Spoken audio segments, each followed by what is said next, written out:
The wonder of earthworms. Bangladesh is blessed with plenty of rivers and acres of cultivable land.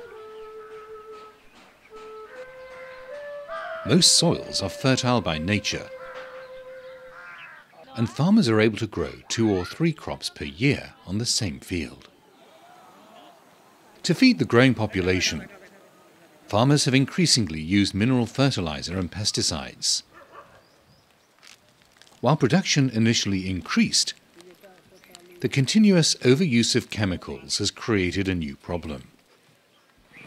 Many living creatures in the soil have died, and soil fertility has started to decline.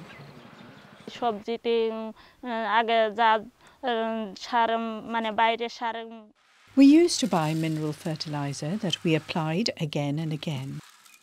The fertilizer was expensive and caused us more diseases and problems for the crops, and it caused our crops to die.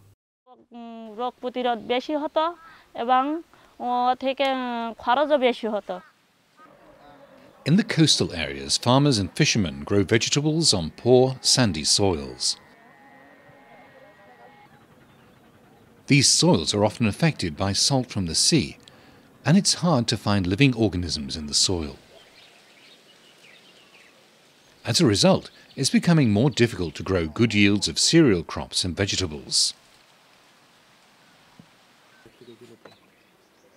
As farmers in this area have little livestock and manure is scarce, they need an alternative to traditional compost.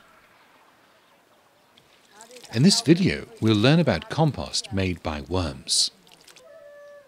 Compost helps to grow a better crop and allows vegetables to be grown on poor and salt-affected soils.